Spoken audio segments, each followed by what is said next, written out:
बिस्मिल्लाहिर्रहमानिर्रहीम। अस्सलाम वालेकुम क्लास 8। उम्मीद करते हैं आप सब खैरियत से होंगे। आज हम करेंगे एक्सरसाइज 1.11 को। एक्सरसाइज 1.11 के आज हम फर्स्ट 2 क्वेश्चन को सॉल्व करते हैं। तो फर्स्ट क्वेश्चन है हमारे पास, which number are perfect cube. वो कह रहे हैं कि वो वाले नंबर बताएं कि जो हमारे पास परफेक्ट क्यूब है। इसके लिए हमें सबसे पहले परफेक्ट क्यूब की डेफिनेशन का पता होना चाहिए। परफेक्ट क्यूब की डेफिनेशन है हमारे पास, perfect cube is a number that is result of the multiplying an integer by itself 3 times.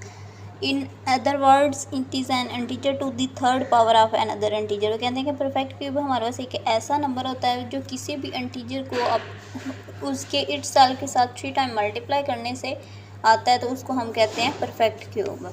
दूसरे वर्ड में कि ये एक ऐसा इंटीजर होता है कि जिसे हम किसी इंटीजर की थर्ड पावर कह सकते हैं। फॉर एग्ज़ाम्पल हमारे पास 8 है, तो अगर हम 2 को 3 टाइम मल्टीप्लाई करेंगे तो हमारे पास 8 आ जाता है, और इसको हम 2 की पावर 3 भी लिख सकते हैं। और नेक्स्ट है 27 3 को 3 टाइम मल्टीप्लाई करने से हमारे पास 27 आ जाता है, और इसको हम 3 की पावर 3 लिख सकते हैं। क्वेश्चन है हमारे पास 5 इसके हम इन्हें इसको बताना है कि ये परफेक्ट क्यूब है कि नहीं। तो इसके लिए सबसे पहले हम इसकी प्राइम फैक्टराइजेशन फाइंड कर लेते हैं। लास्ट पे 2 है तो ये हमारे पास 2 से सॉल्व हो जाएगा। 2 द 4, 1 कैरी चला गया तो 11, 2 5 द 10, नेक्स्ट फिर 1 कैरी चला गया तो हमारे पास 12 हो गए, और 2 6 द 12। अभी हमारे पास लास्ट पे 6 है, अगेन 2 के साथ सॉल्व हो जाएगा। 2 1 द 2, 2 द 4, 5 में से 1 कैरी 16, और 2 8 द 16। लास्ट पे 8 मीन 2 पे अगेन डिवाइड हो सकता है। 2 6 द 12, और 2 4 the 8। Next 2 3 the 6, 2 2 the 4, 2 1 the 2, 1 carry चला गया तो 2 16 द 32, 2 8 द 16, 2 4 द 8, 2 2 द 4, और 2 1 द 2। तो 5 12 की प्राइम फैक्टराइजेशन हमारे पास क्या आ जाती है। 5 12 की प्राइम फैक्टराइजेशन हमारे पास 1 2 3 4 5 6 7 8 9 टाइम हमारे पास 2 रिपीट हो जाता है। तो हम इसको लिख लेते हैं।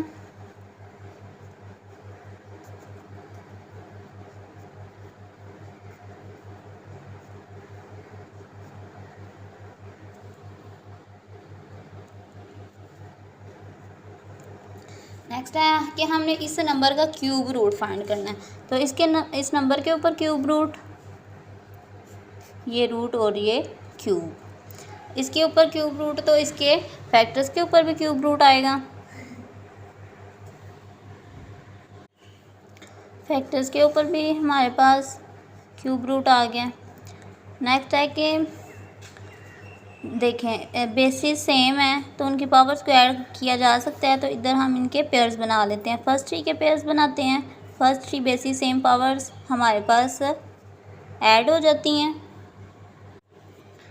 2 की पावर 3, 2 की पावर 3, फर्स्ट 3 को, फिर सेकंड 3 को, और फिर लास्ट 3 को, और इनका ऊपर है क्यूब रूट। नेक्स्ट इनके क्यूब रूट को हम सेपरेट करके भी तो लिख सकते हैं, तो इनको हम सेपरेट करके लिख लेते हैं।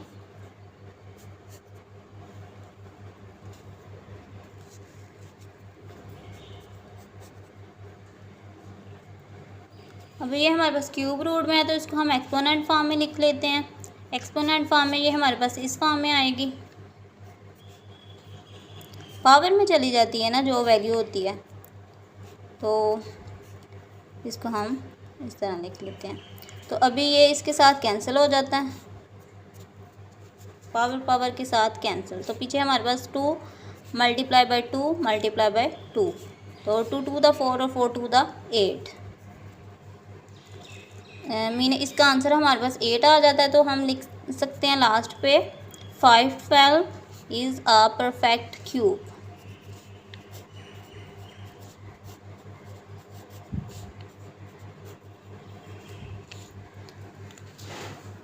अगर हमारे पास ये किसी का क्यूब ना आता तो हमने इसको परफेक्ट क्यूब नहीं था लिखना। इधर हमारे पास ये 8 का परफेक्ट क्यूब आ गया तो हमने लिख दिया कि 5 12 इज़ अ परफेक्ट क्यूब।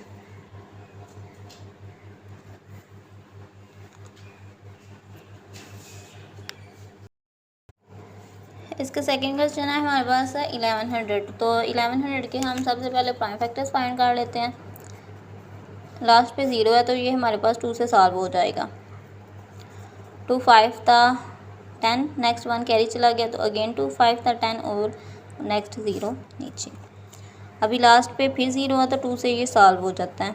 2 2 था 4, नेक्स्ट कैरी चला गया तो 15 और 2 7 था हमारे पास 15। नेक्स्ट 1 कैरी चला गया तो 2 5 था 10। अभी लास्ट पे 5 है तो ये हमारे पास 5 से ही सॉल्व होगा। 5 5 था 20, 27 में से नेक्स्ट 2 कैरी चला गया तो फिर हमारे पास 25। नेक्स्ट फिर 5 5 था 20, नेक्स्ट 55 है तो ये भी हमारे पास 5 के साथ सॉल्व हो जाता है। 5 1 11 था 55। नेक्स्ट 11 है तो ये डायरेक्ट 11 से सॉल्व होगा। अब इसके फैक्टर्स देखेंगे, हमारे पास कोई भी जो पेयर है ना 3 टाइम रिपीट नहीं हुआ, 2 टाइम रिपीट हुआ है, 5 2 टाइम रिपीट हुआ है और 11 हमारे पास 1 टाइम रिपीट हुआ है। इसमें कोई भी डिजिट हमारे पास 3 टाइम रिपीट नहीं हुआ तो इसलिए ये किसी का भी परफेक्ट क्यूब नहीं है। इसलिए हमें लिख लेते हैं कि 1100 is not a perfect cube.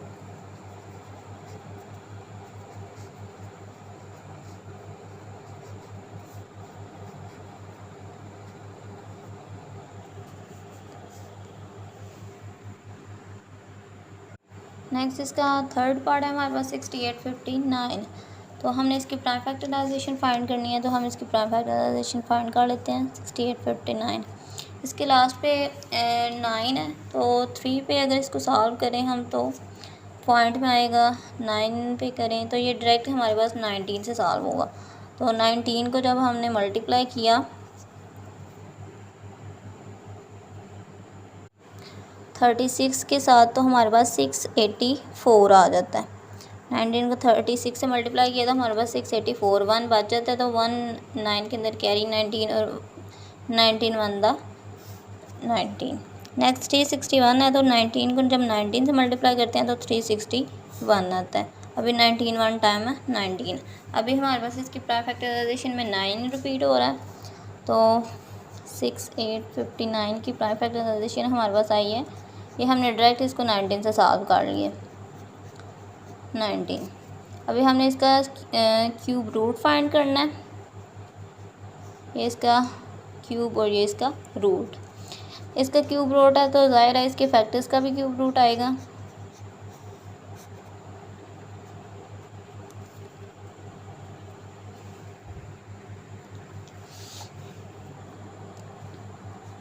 अभी इसके पावर्स को ऐड कर सकते हैं। इसका एक्सपोनेंट फॉर्म में लेके जाते हैं तो हमारी पावर कैंसिल हो जाती है। हमारे पास आंसर 19। इसके क्यूब रूट का आंसर हमारे पास 19 आ जाता है। सो ये हमारे पास इसका आंसर 19 आ गया। ये 19 को 3 टाइम रिपीट किया जाए तो हमारे पास 68 59 आता है। तो इसलिए हम लिख लेते हैं कि ये एक हमारे पास परफेक्ट क्यूब है।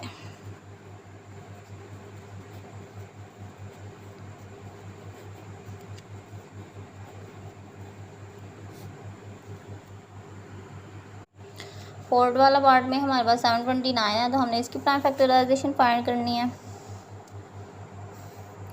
729 इसको अगर हम 9 के साथ सॉल्व करें तो 9 8 दा 72 और 9 1 दा 9। नेक्स्ट 9 9 दा 81 और 9 1 दा 9। इसकी प्राइम फैक्टराइजेशन हमारे पास 3 टाइम है 9 रिपीट हो जाता है। अभी हमने इसका क्यूब रूट फाइंड करना है। 729 उसका क्यूब रूट, क्वेश्चन का क्यूब रूट तो इसके फैक्टर्स का भी क्यूब रूट। अभी बेसिस सेम है तो इनकी पावर्स को ऐड किया जा सकता है। इसकी पावर को हमने ऐड किया तो ये। अब इसको हम एक्सपोनेंट फॉर्म में ले जाते हैं और सिंपली इसकी कटिंग कर लेते हैं।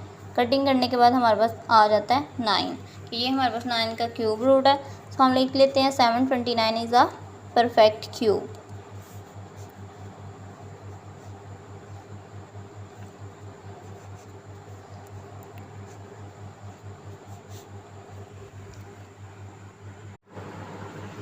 लास्ट वाला क्वेश्चन है हमारे पास 1000 बाई 125। हमने 1000 और 125 के फैक्टर्स फाइंड करने हैं तो हम 1000 के फैक्टर फाइंड कर लेते हैं। ये हमारे पास डायरेक्ट 10 से होंगे। 10 को जब हमने 100 टाइम मल्टीप्लाई किया तो हमारे पास 1000 आ गया। नेक्स्ट 10 को जब 10 से मल्टीप्लाई किया जाए तो 100 और नेक्स्ट 10 1 द 10। 125 के फैक्टर्स 5 2 द 10, नेक्स्ट 2 कैरी चला गया तो हमारे पास 25, तो 5 5 द 25, 5 5 द 25 और 5 1 द 5। हमने फैक्टर्स फाइंड करने थे 1000 बाई 125 के, तो 1000 के फैक्टर हमारे पास 3 टाइम 10 और 125 के फैक्टर हमारे पास 3 टाइम 5 रिपीट हुआ। नेक्स्ट है कि हमने इसका क्यूब रूट फाइंड करना, जो हमारे पास वैल्यू दी गई है, तो वैल्यू के ऊपर क्यूब रूट, वैल्यू के ऊपर क्यूब रूट, तो नेक्स्ट उसके हमने फैक्टर्स के ऊपर भी क्यूब रूट आएगा।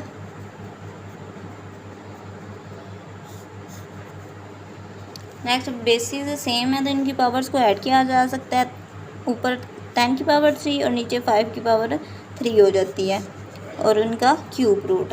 अब इन क्यूब रूट को हम सेपरेट करके भी तो लिख सकते हैं, तो इनको हम सेपरेट करके लिख लेते हैं।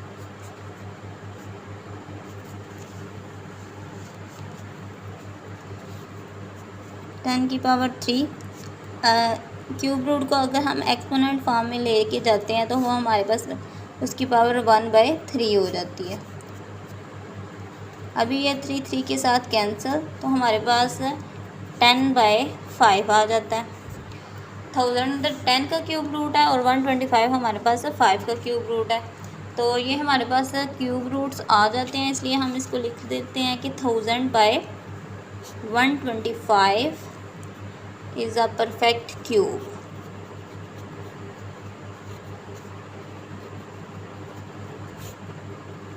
हमारे पास क्वेश्चन था 1000/125, हमने बताना था ये परफेक्ट क्यूब है कि नहीं। हमने प्राइम फैक्टराइजेशन फाइंड की 1000 और की और 125 को उनको सॉल्व किया, तो हमारे पास उसका आंसर 10/5 आ जाता है, जिससे हमें पता चल जाता है कि ये 1010 का क्यूब रूट है और 125 5 का परफेक्ट क्यूब है। सेकंड क्वेश्चन है हमारे पास find the cube root of the following, हमने इनके क्यूब रूट फाइंड करने हैं। क्वेश्चन है हमारे पास, क्वेश्चन का फर्स्ट पार्ट 729 का हमने क्यूब रूट फाइंड करना है, तो उसके लिए सबसे पहले हमें उसकी फैक्टराइजेशन करके देखना है। तो 729 को जब हम इसकी प्राइम फैक्टराइजेशन फाइंड करते हैं, लास्ट पे 9 है तो ये हमारे पास 3 से सॉल्व हो जाएगा। 3 2 द 6, नेक्स्ट 7 में से 1 कैरी चला गया तो 12, 3 4 द 12 और 3 3 द 9, 3 8 द 24 और 3 1 द 3। अभी 81 है, तो 3 2 द 6, नेक्स्ट 2 कैरी चला गया तो 21 और 3 9 द 21, 3 7 द 21, 27 है तो 3 9 टाइम 27, 3 3 द 9 और 3 1 द 3। तो 729 की प्राइम फैक्टराइजेशन हमारे पास आ जाती है 3 मल्टीप्लाई बाय 3, 6 टाइम हमारे पास 3 रिपीट हो जाता है इसका। नेक्स्ट है कि हमने इसका क्यूब रूट फाइंड करना है, तो इसका क्यूब रूट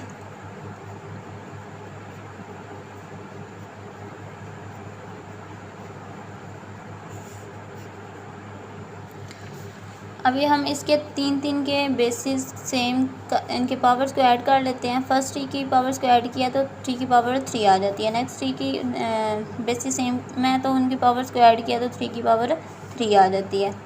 अभी हम इनको सेपरेट करके भी लिख सकते हैं, तो इसको सेपरेट करके लिख लेते हैं। इसकी पावर अलहदा से क्यूब रूट 3 और इसकी पावर अलहदा से क्यूब रूट 3। अभी ये क्यूब रूट में अगर हम इसको एक्सपोनेंट फॉर्म में लेके जाएं तो हमारे पास वैल्यू इसकी पावर आ जाती है 1/3 और नेक्स्ट की भी पावर हमारे पास 1/3।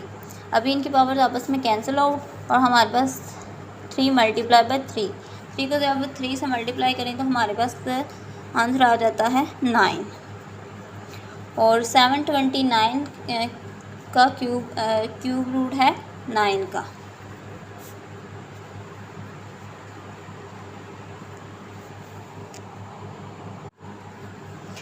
सेकंड क्वेश्चन का सेकंड पार्ट है हमारे पास 15 6 25, तो हमने इसका क्यूब रूट फाइंड करना है। तो सबसे पहले इसकी फैक्टराइजेशन फाइंड कर लेते हैं। 15 6 25, लास्ट पे 5 है तो ये हमारे पास 5 से सॉल्व हो जाएगा इजीली, इसलिए 5 3 द 15, 5 1 द 5, और नेक्स्ट 1 कैरी चला गया तो 12 और 5 to the 10, next 2 again carry गया तो 25 और 5 5 द 25, 5 6 था 30, नेक्स्ट 1 कैरी गया तो हमारे पास 12, 5 to the 10, next 2 again carry गया तो हमारे पास 25 था और 5 5 था 25। अभी 5 1 था 5, 1 कैरी गया 12 और 5 टू था 10, नेक्स्ट 2 कैरी गया तो 25 और 5 5 था 25, 5 टू द 10, नेक्स्ट 2 कैरी 25 और 5 5 था 25। अब 25 और 5 5 टाइम 25 और 5 1 टाइम हमारे पास 5 आ जाता है। हमारे पास 15 6 25 के फैक्टर्स में 6 टाइम 5 रिपीट हो रहा है।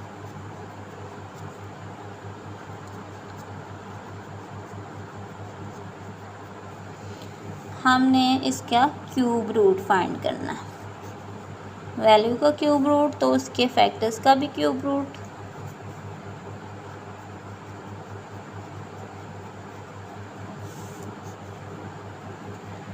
अभी बेसिस सेम है तो इनकी पावर्स को ऐड कर लेते हैं।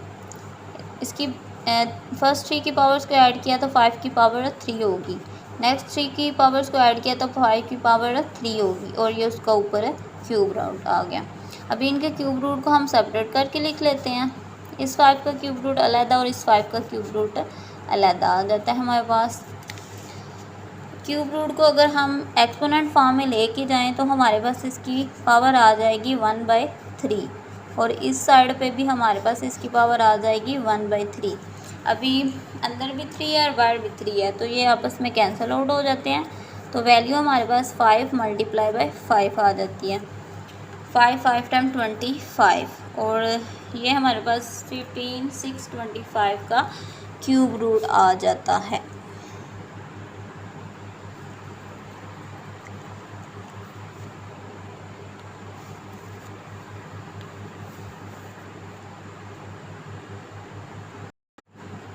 इसका थर्ड पार्ट है हमारे पास 13 8 24।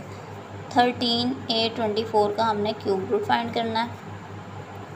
तो 13 8 24 की सबसे पहले प्राइम फैक्टराइजेशन फाइंड करते हैं। 13 8 24 इसके लास्ट पे 4 है, 2 पे डिवाइड होता है इसलिए हमारे पास 2 से सॉल्व हो जाएगा। 2 6 था 12, 13 में से 1 कैरी चला गया तो 18, 2 9 था 18, नेक्स्ट 1 था 2 और 2 2 था 4।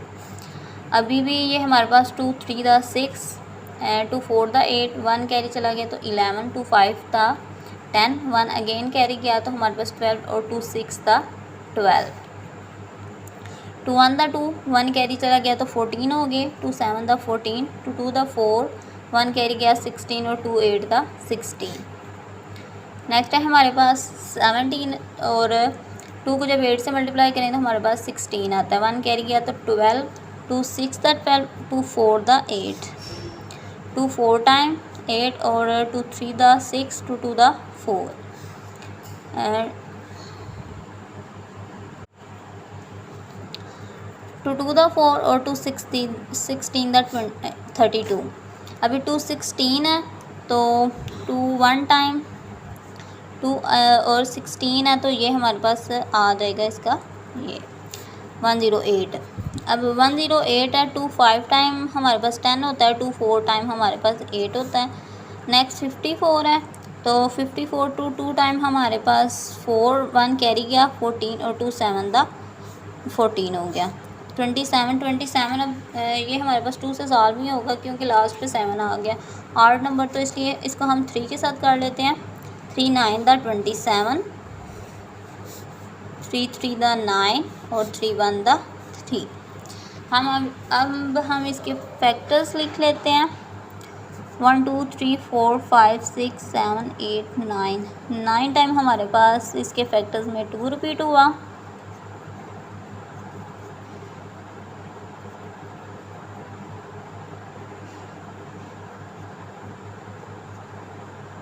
और 3 टाइम हमारे पास इसका 3 रिपीट हो रहा है। अभी हमने इसके क्यूब रूट फाइंड करने हैं तो वैल्यू है हमारे पास 13 8 24, इसका हमने क्यूब रूट लिया। वैल्यू का क्यूब रूट तो नेक्स्ट उसके पेयर का भी क्यूब रूट आ जाता है।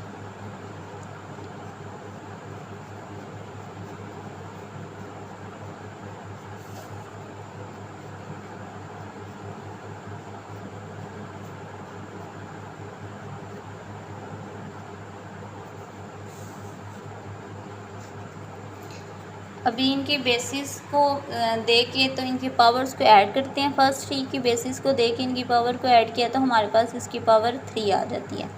नेक्स्ट की बेसिस को ऐड किया तो इसकी पावर भी 3, नेक्स्ट की पावर भी 3 और लास्ट पे हमारे पास 3 है तो 3 की पावर 3 आ जाती है। अभी इनके क्यूब रूट्स को सेपरेट करके लिख सकते हैं, तो इसको हम सेपरेट करके लिख लेते हैं। फर्स्ट 2 की पावर 3 का क्यूब रूट अलहदा किया, नेक्स्ट का क्यूब रूट अलहदा किया, नेक्स्ट का क्यूब रूट अलहदा किया और लास्ट पे हमने 3 का क्यूब रूट अलहदा किया। अभी इसको हम एक्सपोनेंट फॉर्म में लिख लेते हैं।